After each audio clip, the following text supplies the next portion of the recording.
Boa noite. Vocês estão bem? Graças a Deus. Também estou bem feliz de estar aqui nessa noite para poder pregar o Evangelho de Deus, que é o poder de Deus, assim como o apóstolo Paulo diz lá em Romanos capítulo 1. O Evangelho de Deus é o poder de Deus, e é onde eu tenho ido pregar o Evangelho que é de Deus. Eu tenho visto o poder desse Evangelho transformar vidas, realidades, circunstâncias, fazer nova todas as coisas a partir da aderência dos corações. E eu estou muito feliz, real, de estar aqui, nessa casa, nessa missão Parada Inglesa, a convite aí do Dani, para poder fazer parte dessa série que vocês estão vivenciando ao longo aí desses sábados, né? É o último sábado aqui da série, né? 12º, glória a Deus. Meu nome é Felipe Rocha, tenho 32 anos, sou esposo da Isabela, está ali atrás, pai do Joaquim, de 1 ano e 5 meses, e pai da Liz Maria, que está chegando aí nos meados de agosto, para a honra e glória do nosso Senhor Jesus Cristo. Oh, glória! Venho de Várzea Paulista, interior de São Paulo, ali na Diocese de Jundiaí, Paróquia Cristo Redentor. Faço parte da missão Jovens Sarados Várzea Paulista e membro da paróquia também Cristo Redentor. Vivo uma vida missionária em tempo integral, de segunda a segunda, 7 dias da semana, 24 horas por dia. Aonde o Senhor me mandar, estou disponível, eu irei. E meus irmãos, dito isso, rezando por essa noite, por esse tema, e rezando com vocês quando cheguei aqui, pude perceber na ministração do Dani, ele falando algumas vezes a seguinte palavra: a urgência, urgência, urgência, urgência e urgência.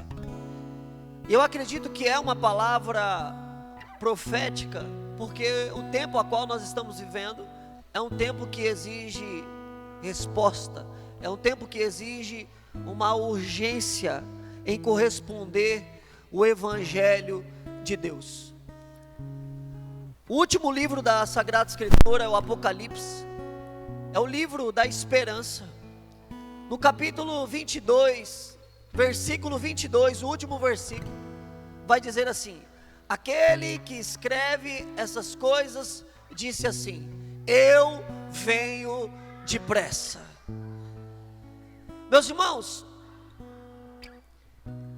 o último versículo da Sagrada Escritura nos atesta uma urgência do nosso Senhor em voltar para buscar a sua noiva, a igreja.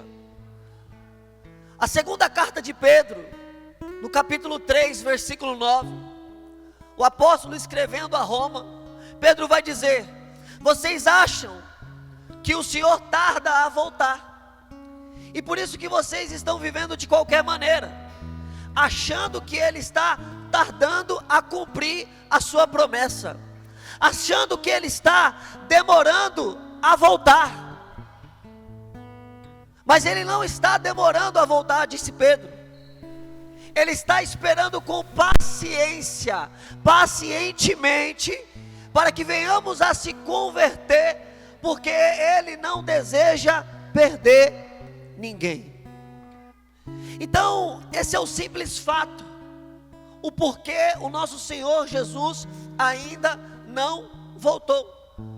Porque talvez se Ele voltasse hoje, muitos que atestam estar dentro do redil, na Igreja Una, Santa Católica Apostólica Romana, talvez não ganharia a premiação da bem-aventurança celeste. E por isso Ele não voltou ainda, porque a gente nem está falando daqueles que não conhecem Jesus, daqueles que não tiveram uma experiência com a sua misericórdia, daqueles que não tiveram a experiência do batismo no Espírito, porque esses não conheceram e vivem na santa ignorância. Talvez eles nos precederiam quando o Senhor voltasse, e se voltasse hoje, agora, porque não sabemos o dia, nem a hora, nem o momento, só o Pai sabe. Mas Ele não voltou ainda, porque está esperando pacientemente que eu e você venhamos a se converter, para que possamos colher do fruto da vida eterna. O tema dessa pregação é a colheita dos frutos no reino de Deus. A profundidade desse tema está lá no Antigo Testamento, Êxodo capítulo 23, aonde a celebração, a festa que celebrava a colheita, ela se deu a partir dos mandamentos, da tábua dos mandamentos dado a Moisés. E os judeus viviam anualmente essa festa para celebrar os mandamentos. E nós cristãos entendemos esta festa de uma outra perspectiva, a partir de Pentecoste. Nós entendemos essa festa a partir de Pentecostes.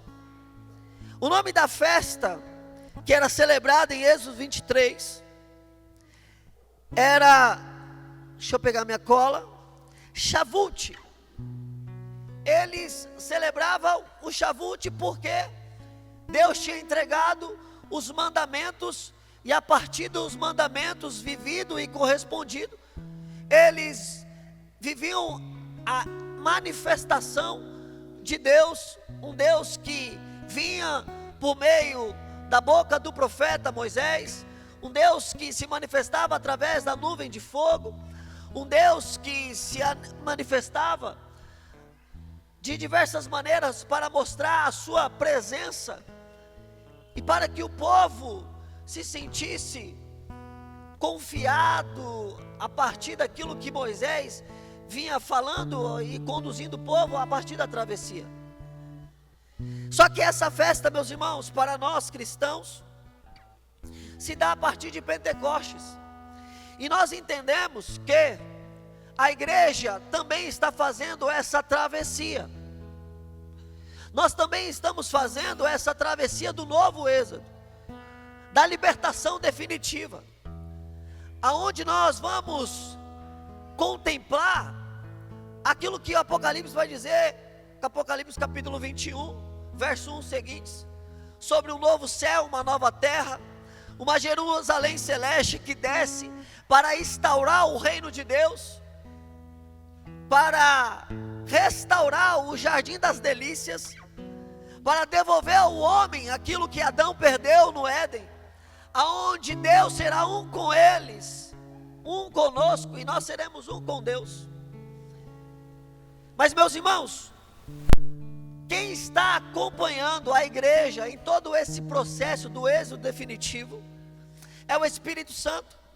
Por isso que nós entendemos essa festa a partir de Pentecoste, aquilo que vamos celebrar daqui a uns dias na nossa liturgia, porque é o Espírito Santo que está aprontando a noiva para o noivo, é o Espírito Santo que está preparando a noiva para esse dia, o dia que ele virá, e quando ele voltar, nós iremos celebrar as bodas, a núpcia do Cordeiro, o casamento. Meus irmãos, a minha boca está seca, porque eu estou à base de remédios, estou com garganta doendo, gripe, estou aqui pela graça de Deus e pela misericórdia, então de vez em quando eu vou ter que parar para beber uma água, amém?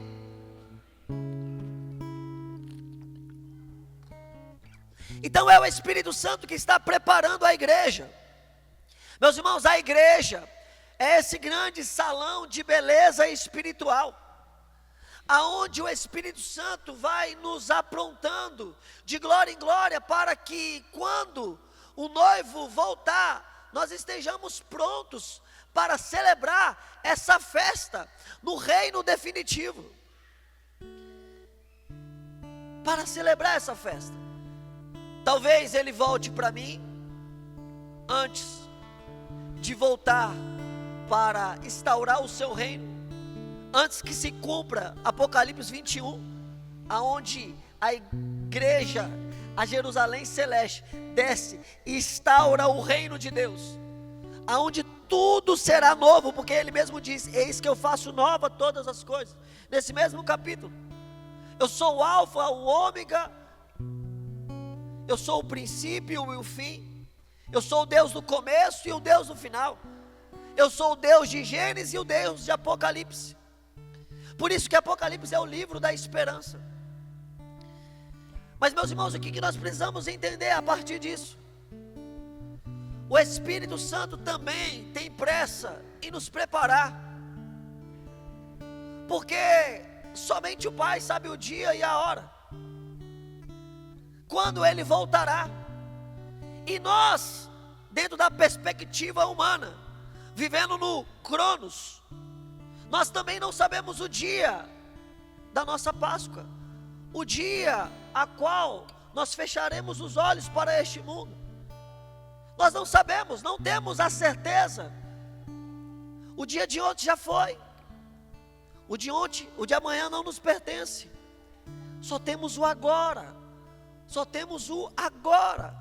Então, por isso, agora é o tempo da graça, agora é o tempo de nós nos convertermos, agora é o tempo de alinharmos a nossa vida com a vontade de Deus, agora é o tempo de voltarmos os nossos olhos para o Senhor, agora é o tempo de abraçarmos o Senhor com mãos fortes, dar aderência, vazão ao Espírito Santo que está nos preparando. Então, todas as vezes que você vem, comunga o nosso Senhor Jesus Cristo, é o Espírito Santo te conduzindo à mesa do banquete, à Eucaristia. E quando você comunga o nosso Senhor, ali o Espírito Santo vai te aprontando, vai te embelezando, vai te purificando. Você vai sendo banhado nas águas do Espírito. Quando você vai se confessar, quando você tem uma vida devocional, uma vida de oração, uma vida piedosa, tudo isso é um movimento do Espírito de dentro para fora, nos levando nessa condução, em preparação para o dia. Por isso a igreja vive em estado de alerta, em estado de urgência. A igreja vive para esse grande dia, a igreja anseia por esse grande dia. Então, por isso nós precisamos, como igreja, como católicos, entender que não somos deste mundo, estamos aqui, mas somos peregrinos, porque nós temos uma promessa sobre nós, e essa promessa fala de um novo céu, uma nova terra, uma nova Jerusalém celeste, aonde seremos um com Deus, assim como Adão e Eva no Éden. Só que, meus irmãos, nós estamos vivendo em um tempo que não falta profecia, nós estamos vivendo em um tempo que não falta fogo, não falta unção, nós estamos vivendo em um tempo que não falta manifestação carismática, mas nós estamos vivendo num tempo de uma escassez de virtude e santidade, de virtude e santidade. E se a gente for olhar a vida da igreja a partir da ótica dos santos, a gente vai ver que todos eles foram recolhidos para o céu a partir daquilo que eles se tornaram em Deus, não a partir daquilo que eles fizeram para Deus. Então, quando a igreja bate o martelo santo, a igreja está batendo um martelo por aquilo que ele se tornou, pelas virtudes que ele carregava em seu espírito, em seu coração. Então, meus irmãos, quando os judeus no Shavuot celebravam a festa da colheita, era por conta dos mandamentos entregues a Moisés. E a igreja celebra essa festa dentro de uma outra ótica, a partir de Pentecostes, entendendo que ali começa o tempo da manifestação da igreja, a igreja que sai perseguindo a presença do amado de sua alma, e o Espírito conduzindo a igreja em toda a sua trajetória, até que ela chegue na glória da segunda casa, assim como descreve o profeta Ageu capítulo 2, a glória da segunda casa será maior do que a primeira. Mas a promessa para a igreja é que já aqui nós vamos viver uma vida bem-aventurada, uma vida de santidade, uma vida de felicidade plena e alegria completa no Senhor. Então Jesus, no Sermão da Montanha, Mateus capítulo 5, Jesus é a representação do novo Moisés. E as bem-aventuranças que Jesus começa a ensinar aos apóstolos e à igreja,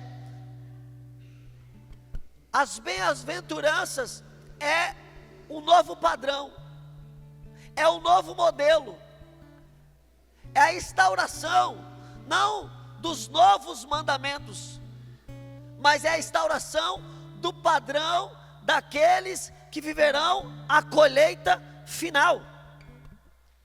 E meus irmãos, o que é a via das bem-aventuranças, senão a via das virtudes, da santidade? E eu queria falar de algumas delas com vocês essa noite. Não vou conseguir falar de todas, e por isso eu gostaria da sua atenção.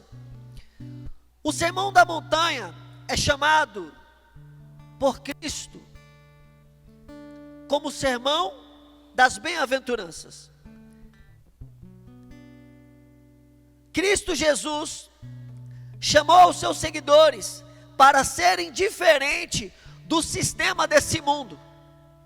O reino que Cristo proclamou deve ser uma contracultura, existindo todo um conjunto de valores e padrão. O sermão é a continuação do reino de Deus. Desse modo, ele fala como nós devemos viver na justiça, devemos viver na influência e influenciando, devemos viver na piedade, confiando e na ambição dos cidadãos do reino de Deus. A conclusão é o desafio radical para aqueles que escolhem o caminho do reino de Deus. E a primeira bem-aventurança, na ordem, é: bem-aventurados os pobres de espírito. E meus irmãos, o que é ser um bem-aventurado? É ser feliz. A palavra bem-aventurança, na etimologia dela, vem de feliz és. Então feliz é você que é pobre de espírito. E o que é ser pobre de espírito? Jesus não está falando da pobreza física, material. Jesus está falando da pobreza de espírito. Jesus está falando: bem-aventurado aquele que tem um coração desapegado. Bem-aventurado aqueles que têm, mas vivem como se não tivesse. Bem-aventurados aqueles que me agarraram com mãos fortes e agarraram todas as coisas deste mundo, ainda que sejam lícitas, com mãos leves. Então, se for embora da sua vida, não te fará falta. Por que eu estou dizendo isso? Porque o mesmo Jesus, no Evangelho de Marcos, capítulo 13, ele vai dizer assim: o reino dos céus é como um tesouro escondido no campo. Alguém que encontrou esse tesouro escondido no campo, pegou tudo que tinha, vendeu para comprar o campo, para obter o tesouro escondido no campo. Quando Jesus começa a explicar a respeito dessa parábola, Jesus vai dizer: o campo é o mundo, e o tesouro escondido no campo sou eu. Então Jesus está dizendo: aquele que me encontrou, ele é capaz de vender tudo que tem, para obter o tesouro escondido no campo que sou eu. Por isso que você vê jovens abrindo mão de tudo, de carreira, de faculdade, de posição, de prestígio, para entrar numa comunidade de vida, para entrar num seminário, para atravessar fronteiras, deixando o conforto da casa, deixando o conforto do pai, da mãe, deixando toda a sua segurança. Por quê? Porque encontrou Jesus escondido no campo. E quando aquele ou aquela encontra Jesus escondido no campo, todo o restante em sua volta perdeu o valor diante do valor máximo, que é Jesus escondido no campo. Agora, como nós podemos falar de uma colheita final, de uma Jerusalém celeste, se nós vivemos não só com os pés fintos nesse mundo, mas com o coração preso nesse mundo, com a mente presa nesse mundo, querendo somente as coisas deste mundo? Como nós podemos falar de uma pregação escatológica, sendo que a igreja ainda está vivendo de cabeça baixa, não está olhando para as coisas do alto, desejando as coisas do alto, desejando as coisas de cima? E por isso, nós vamos ver Salomão escrevendo o livro dos Cânticos, fazendo referência também escatológica do noivo e da noiva. E no capítulo 3 ele vai dizer que a noiva ferida de amor acorda pela madrugada e não encontra o amado da sua alma na sua cela, no seu quarto. Desesperadamente ela liga a luz, começa a perguntar e procurar, quer dizer, o amado da sua alma, e ele não estava lá. Ela abre a porta do quarto, vai para o quarto de hóspede, lá ele não estava. Vai para a sala, lá ele não estava. Ela procura na cozinha, lá não estava. Ela abre as portas e vai para o quintal e procura o amado da sua alma, e lá ele não estava. Ela abre os portões e sai pelas ruas, pelos becos, pelas vielas, pelas praças. Em uma das praças ela encontra um guarda. Tudo que eu estou pregando aqui é Bíblia, igreja. Está escrito lá, Salomão, Cântico dos Cânticos, capítulo 3, escrito por Salomão. E quando ela chega em uma das praças, ela vê um guarda, e ela pergunta para o guarda desesperadamente: você viu o amado da minha alma? E ele disse não, e ela continua a procurar. E quando ela encontra, aqui me pega, meus irmãos, quando ela encontra o amado da sua alma, vai dizer Salomão que aquela noiva agarra o amado da sua alma com braços fortes e não solta mais. Sabe qual é o problema da nossa geração? Nós até agarramos o Senhor, mas agarramos com braços moles, ao ponto de situações, circunstâncias, pessoas, posições, curtida, compartilhamento, prazeres deste mundo, seduções do mundo, nos roubar de Deus. Então aqueles que abraçam o Senhor com braços fortes, jamais vão negociar o Senhor. Então ele perde curtida, mas não perde o amado da sua alma. Ele perde namoro, mas não perde o amado da sua alma. Ele perde cargo, posição, mas ele não perde o amado da sua alma. Ele perde tudo, mas não perde o tudo a qual ele encontrou escondido no campo, que é Jesus. Mas aqueles que agarraram Jesus com braços moles, eles estão prestes a negociar Jesus a qualquer momento, qualquer circunstância, qualquer situação que te aperte um pouco mais, você abre os braços, deixa Jesus ir embora, para viver como você bem acha que deve viver. Porque no seu coração ainda está a lentidão daqueles romanos a qual Pedro escrevia, achando que o Senhor tarda a voltar. O meu tataravó já disse, os meus avós já disse, os meus pais disseram, e neste tempo eu tenho escutado também que ele vai voltar, e até agora ele não voltou. E o Evangelho de Mateus vai dizer, porque ele ainda não voltou, muitos se deram em casamento, começaram a beber, farriar, ir para a festa, achando que o noivo não iria voltar. E meus irmãos, a igreja que foi ferida de amor pelo amado da sua alma, ela agarrou o amado da sua alma com braços fortes, porque ela não vê a hora de chegar as bodas, a festa, a colheita, a mesa, aonde o banquete é o próprio anfitrião, aonde tudo vai ser restaurado, as lágrimas vão ser enxugadas, não haverá dor, não haverá ranger de dente, não haverá sofrimento, só haverá gozo e alegria, a plenitude do louvor e da adoração. A igreja vive para este dia, vive para este momento. Mas ainda nós vivemos de qualquer maneira, porque nós não temos essa urgência dentro do nosso espírito, dentro do nosso coração.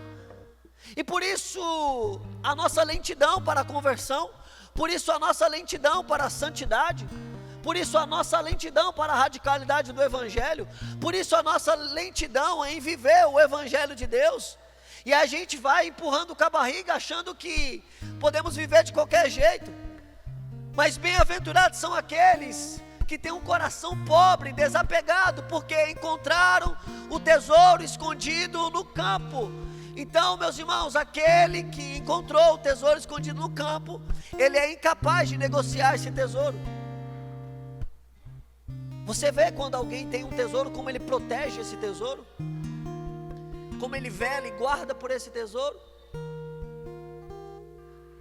Então, meus irmãos, essa virtude é a força motora para que nós, desapegados das coisas deste mundo, possamos viver como se Jesus fosse voltar agora, como se Jesus fosse voltar hoje. Monsenhor Jonas cantou que a santidade da minha vida apresse o Senhor e Ele logo virá. A pergunta que eu faço é, para mim e para você: quando o Senhor olha para a minha vida, quando o Senhor olha para a sua vida, Ele tem desejo de voltar? Será que a santidade da sua vida apressa o Senhor ao ponto de Ele pelo menos fazer isso aqui, no trono de glória, querendo voltar? Porque ao te ver, Ele vê santidade. Quando Ele vê santidade, Ele deseja aliança, Ele deseja comunhão, Ele deseja pacto, Ele deseja casamento. Então será que quando Ele olha para mim e para você, Ele tem desejo de voltar? Será que a minha e a sua santidade de vida tem apressado o Senhor? Mas se nós não temos um coração pobre, desapegado das coisas deste mundo, como vamos querer nos apegar às coisas que não passam, às coisas do alto, às coisas que são eternas? Ei, meus irmãos, o Senhor deseja encontrar em mim e em você mais do que dons, mais do que profecias, mais do que talentos. Sabe por quê? Porque tudo isso é presente dele, para mim e para você, é graça imerecida. O Senhor deseja encontrar virtude, e a virtude, diferente dos dons, é uma resposta do homem a Deus. Dom é um presente que Deus me dá para que eu exerça em favor do outro. Então, meus irmãos, tem muita gente que foi para o inferno cheio de dons. Tem muita gente que foi para o inferno com profecia nos lábios. Tem muita gente que foi para o inferno pregando para multidões. Tem muita gente que foi para o inferno com relevância social. Mas deixa eu te dizer, o que o Senhor está procurando é uma igreja virtuosa, uma igreja preparada para o dia que Ele voltará. E o último versículo da Sagrada Escritura nos atesta e nos garante: escreve isso, eu venho e venho depressa. O Senhor está voltando, igreja. Bem-aventurados os que choram. Nós achamos que é os dons das lágrimas. Nós achamos que essa bem-aventurança tem a ver com as nossas emoções quando são chacoalhadas pelo Espírito. E não. Bem-aventurados os que choram. É exatamente isso aqui que eu vou dizer a você. É aqueles que se recusaram a sorrir com aquilo que faz Jesus chorar. Eu vou repetir. Felizes são aqueles que se recusaram a sorrir com aquilo que faz Jesus chorar. A igreja que perdeu as lágrimas dos olhos, ela morreu espiritualmente, porque ela já não é mais capaz de chorar com aquilo que faz Jesus chorar. Por exemplo, você diz ser católico, mas o seu grupo de WhatsApp, ainda você está naquele grupo que os seus colegas ficam mandando pornografia, e você quer ser conivente com a situação, e por isso, essa conivência, ela não te torna um bem-aventurado, porque você é incapaz de chorar com aquilo que faz Jesus chorar, porque aquilo não faz Jesus sorrir. Os bem-aventurados, os que choram, são os inconformados com este mundo. Os bem-aventurados, os que choram, fazem parte de Ezequiel capítulo 9, aonde o Senhor querendo dizimar Sodoma, e Ele começa a ministrar o céu, e equipar os seus anjos destruidores, porque a situação da humanidade arrancava as lágrimas de Deus, e os anjos não suportavam ver Deus chorar. eles mesmos diziam: me envia agora, eu estou pronto. De repente o Senhor começa a escutar, recanta labassou, nutrido com gemidos inefáveis, nutrido com lágrimas proféticas. E quando ele escuta aquele louvor, aquela adoração, nutrida por angústia, porque aquele pouco número diante da multidão que se perdia, chorando, porque tinha nos seus corações o temor de Deus. O louvor deles sobe aos céus como incenso agradável e faz Deus voltar ao céu, à terra. E Deus para tudo o que estava acontecendo, e Ele manda os seus outros anjos com tinteiros para marcar na fronte daqueles que gemiam e choravam pelos pecados da humanidade o sinal do tal, para que quando o anjo destruidor passasse, eles fossem preservados. Por exemplo, os jovens sarados que carrega a profecia nos lábios, mas não carrega lágrimas nos olhos, ele morreu espiritualmente, porque o dom não te garante santidade. O que te garante santidade é virtude. Bem-aventurados que choram, porque esses serão consolados. É sobre isso que a palavra diz: o choro dura uma noite, mas a alegria vem ao amanhecer. Então quando a gente vê algo, meus irmãos, que a gente sabe que é pecado, a gente não chora mais. E eu posso ir mais longe, a gente não chora nem mais pelos nossos pecados. A gente não chora mais por ter ferido o coração de Deus. A gente é indiferente aos nossos pecados, indiferente aos pecados da humanidade, achando que tudo hoje é permissível. E muitos católicos dentro da igreja têm essa tentação diabólica em dizer: os tempos mudaram, os tempos são outros. E aquilo que a Sagrada Escritura e a igreja diz que é pecado, muitos ainda dizem: olha, mas não é assim. Já não são bem-aventurados. Já não são bem-aventurados. A igreja vive em estado de urgência. A igreja é desapegada do sistema e das coisas deste mundo. A igreja só tem olhos para o amado da sua alma. A igreja vive para o dia que Ele voltará. A igreja chora com as lágrimas do seu amado. A igreja ferida de amor, ela é a expressão do seu amado na terra. Nós somos e precisamos ser, se não somos, a expressão Maranata. Nós cantamos Maranata, mas não vivemos Maranata. Nós cantamos Maranata, mas não desejamos que Ele venha. Nós cantamos Maranata, mas não desejamos conversão, para que quando Ele nos encontrar na sua volta, Ele nos encontra preparado. Então aquilo que nós cantamos não é aquilo que o nosso coração diz. Então, mais do que cantar Maranata, o Espírito está levantando uma igreja com expressão Maranata.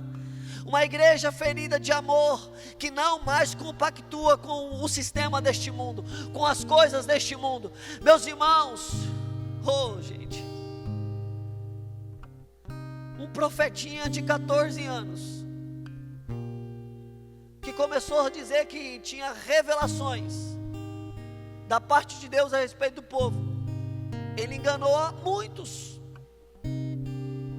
Imagine quando o anticristo voltar, quando o anticristo se instaurar completamente, porque já está no meio de nós. Mas a igreja que vive as bem-aventuranças, a igreja que não compactua com o sistema, a igreja ferida de amor, a igreja pobre de espírito, a igreja que chora, a igreja que carrega o temor de Deus em seu espírito e seu coração, ela não será enganada. Jovens, nós podemos ter a experiência do batismo, a experiência da misericórdia, mas se a gente não colocar dentro de nós virtudes, quando o pecado vai embora, precisamos ocupar esse lugar com virtudes.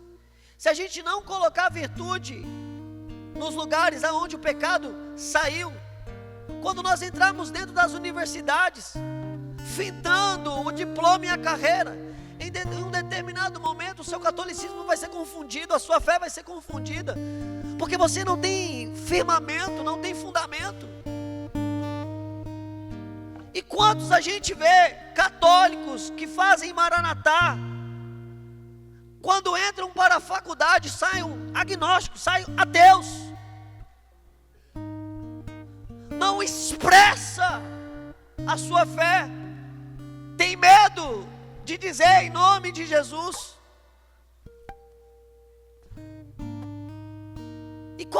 E a igreja virtuosa é a igreja corajosa, é a igreja que se assemelhará ao amado da sua alma. E o catecismo da igreja vai dizer que a igreja passará por tudo aquilo que o amado da sua alma passará.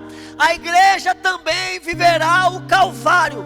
Muitos vão embora, vai ficar um pequeno número, mas aqueles que ficarem vão ficar de pé aos pés da cruz, porque a convicção da igreja transcende a cruz, está na ressurreição.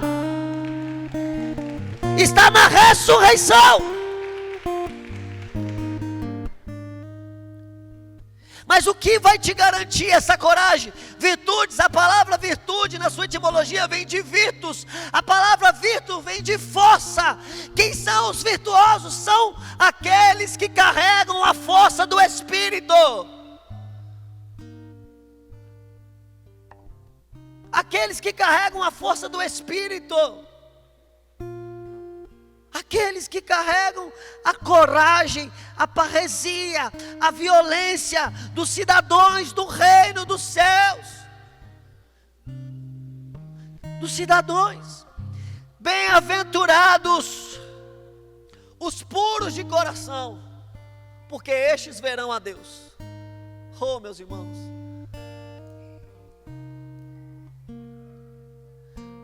A gente está cantando Maranata dentro da igreja. E quando eu falo a gente, é para que nós entendemos como nós, comunidade, igreja.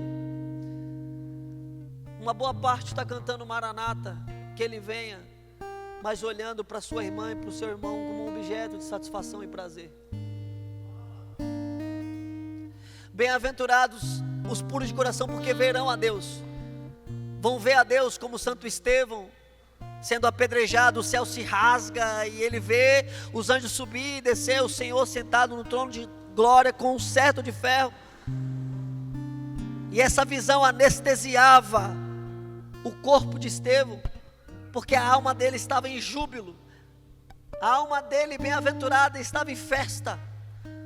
Não é essa visão mística não, meus irmãos. Bem-aventurados os puros de coração, porque eles são capazes de me ver no outro. Nós queremos ver a Deus, mas nós não conseguimos ver a Deus no irmão. E aí eu nem vou entrar nos pecados da sexualidade, porque eu nem teria tempo para isso aqui.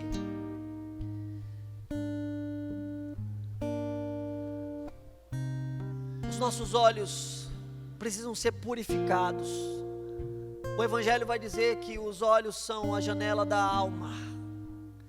Se os olhos estão doentes, todo o corpo também padece, todo o corpo também adoece. Ei, igreja, a obra que o Senhor quer fazer na minha e na sua vida é uma obra de santificação, é uma obra de virtudes. O reino de Deus é constituído por princípios que Ele mesmo constituiu e estabeleceu. Quando o ser humano se move de maneira correta e intencional, a consequência é uma colheita frutuosa aqui e eterna. Aqueles que se movem de maneira intencional e correta, a partir das bem-aventuranças. As bem-aventuranças, igreja, talvez você escutou as bem-aventuranças, por aquele sacerdote que tinha uma visão mais social. Todos gostam de usar esse texto para trazer uma teologia social para a igreja, mas não. As bem-aventuranças é o maior e mais profundo sermão da Sagrada Escritura. Você entendeu e viveu as bem-aventuranças, você está vivendo o Evangelho na sua completude, na sua plenitude. Todos os santos foram santos porque viveram na via das bem-aventuranças. E nós precisamos também entrar nessa via, porque os tempos são maus, e o Espírito está nessa dinâmica da urgência, querendo nos preparar. Meus irmãos, os tempos nos apontam que Jesus está voltando. Não sabemos nem o dia, nem a hora, mas a Sagrada Escritura vai dizer que os tempos, o discernimento que nós teremos dos tempos, nos apontarão essa certeza que Ele está mais próximo do que ontem. Um dos sinais é que a fé de muitos se esfriará. E meus irmãos, se a fé de muitos vai se esfriar, a fé daqueles que vão se esfriar é a fé daqueles que estão dentro. Porque aqueles que estão fora não têm fé, não vivem de fé. Mas a fé de muitos se esfriará. E isso já tem acontecido. Isso já tem acontecido.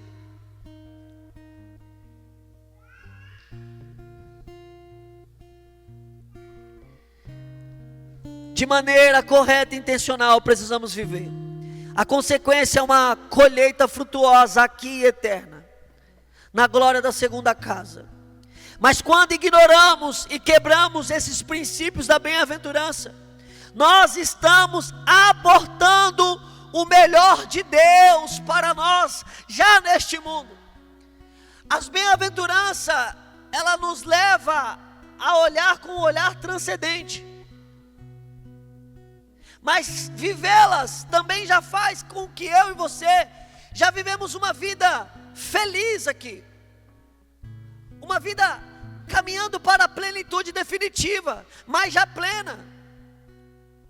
Mas já plena. E por isso que a gente vê tantos católicos infelizes, porque carregam dons, milagres, profecias, mas não carregam bem-aventurança. A bem-aventurança é a solidez para que tudo isso se manifeste de maneira pura, ao ponto de agradar a Deus. Que eu diminua, que Ele cresça, que eu suma e que Ele apareça. Mas quando nós não temos bem-aventurança, cada dia mais nós queremos ocupar um lugar que não é nosso, roubar uma glória que não é nossa. Ei, igreja, a colheita definitiva vai acontecer. Ele vai separar os peixes maus dos peixes bons, o joio do trigo, as ovelhas dos cabritos, os bons dos maus. E nós precisamos se atentar nesse estado de alerta, em qual lado nós seremos colhidos. Qual o lado que nós seremos colhidos? E deixa eu te dizer, se existe uma coisa que não erra, é a semeadura. Se existe uma coisa que não existe falha, é a semeadura. O que você plantar, você vai colher. Por isso que um dos textos que me foi passado, Apocalipse capítulo 21, mas também Mateus capítulo 25, que também é um texto escatológico, fala também da segunda e definitiva volta do nosso Senhor Jesus Cristo. E neste mesmo texto, o Senhor começa a trazer algo que começa a confrontar o coração dos discípulos, e também confronta o nosso coração todas as vezes que nós nos deparamos com esse texto. O Senhor começa a dizer uma série de fatores, como essa: olha, vocês profetizaram em meu nome, curaram, expulsaram demônios. Ei, conhecido como profetas. No Instagram estava lá, na thumb, Totus tu Marie. Estava lá. Só que eu não conheço vocês. Eu não conheço. Aparta-te de mim. E eles começam a perguntar por quê. Aí Jesus começa a explicar. Tive fome, não me deste de comer. Sede, não me deste de beber. Estava nu e não me vestistes. Preso e não me visitastes. E aí eles perguntam, confrontados pela palavra de Jesus: quando foi que não fizemos isso? Quando vocês viram o pobre, o órfão, a viúva, o pecador, e ao vê-los, vocês não viam como eu via, com lágrimas nos olhos, porque estavam longe do reino do Pai. Então, quando vocês não fizessem com eles, não fizeram a mim. Meus irmãos, quando você lê esse texto, se ele não confronta a sua espiritualidade, se ele não confronta o seu catolicismo, se ele não confronta o seu cristianismo, se ele não confronta o seu ser jovem sarado, deixa eu te dizer, você está morto. Você está morto. Ei, a igreja vai sair com a profecia nos lábios, mas a igreja também vai sair com braços abertos, assim como o Cristo crucificado no Calvário. A igreja vai sair para perseguir o amado da sua alma, mas a igreja também vai apressar o amado da sua alma, salvando o maior número, como nós apressaremos a segunda e definitiva volta do nosso Senhor Jesus Cristo, vivendo santidade de vida, vivendo virtudes, ao ponto de Ele olhar para mim e para a sua vida e querer voltar. Mas todas as vezes que a gente traz um pequenino, que a gente traz um pecador, que a gente traz um órfão, uma viúva, que a gente traz para o reino de Deus, para sentar na mesa conosco, o céu faz festa. E quem nos garante isso é a Sagrada Escritura. Todas as vezes que um pecador retorna, o céu faz festa. Então a igreja aqui na terra, ela é promotora das maiores e melhores festas celestiais. Todas as vezes que nós salvamos alguém, nós apressamos a segunda e definitiva volta do nosso Senhor Jesus Cristo.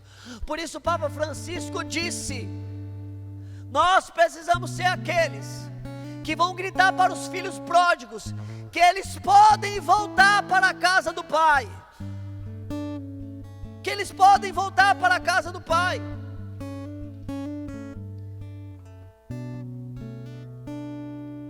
Meus irmãos, a colheita, viveremos ela aqui e viveremos ela no dia do juízo. Mas enquanto isso, todas as vezes que nós clamamos, vem Espírito Santo, Ele vem. Porque assim como Daniel orava aqui por mim, e ele dizia: Senhor, o Senhor sabe que nós não estamos prontos, mas eu quero falar com a minha voz. Precisamos nos converter. Todas as vezes que o Espírito Santo, Ele vê uma alma suspirando por santidade, por virtude, por conversão, Ele vem, porque Ele quer preparar-nos para o dia que o noivo vier. E a igreja precisa viver sendo redundante. A igreja precisa viver em estado de alerta. Olha aqui para mim, eu queria que você ficasse de pé, mas olhando aqui para mim. Olha aqui para mim, fica de pé. A igreja que viverá em estado de alerta é assim, ó. Ela vive um estilo de vida chamado Maranata.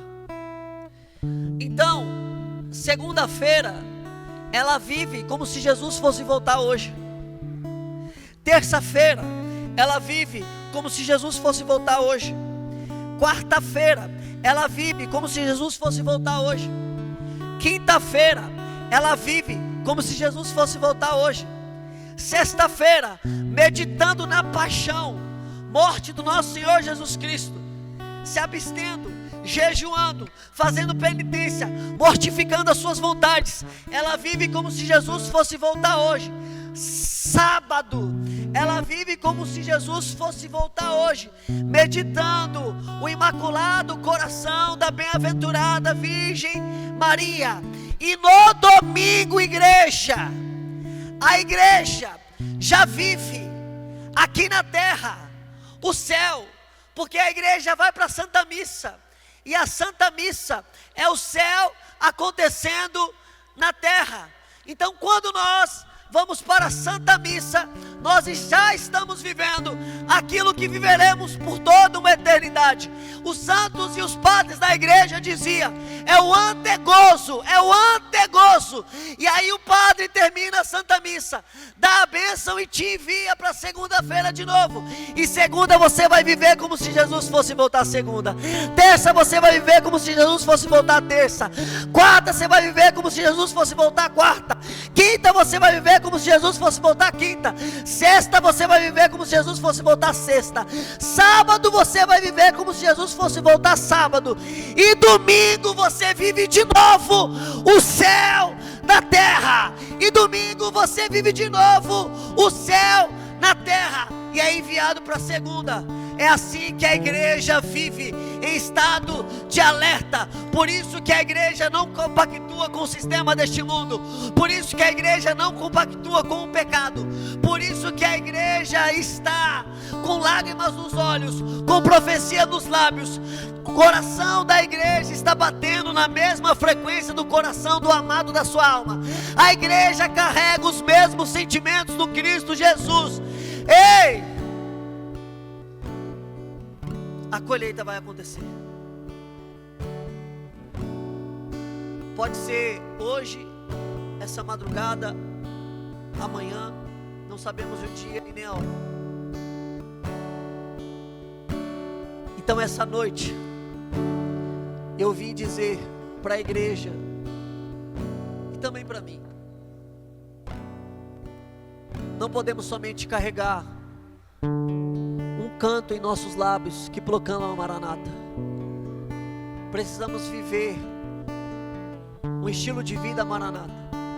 E quando nós saímos pelas ruas da cidade, nós temos a expressão Maranata, ao ponto das pessoas olharem para mim e para você e se questionarem para onde ele está olhando, para onde ele está indo, por que ele vive esse estilo de vida.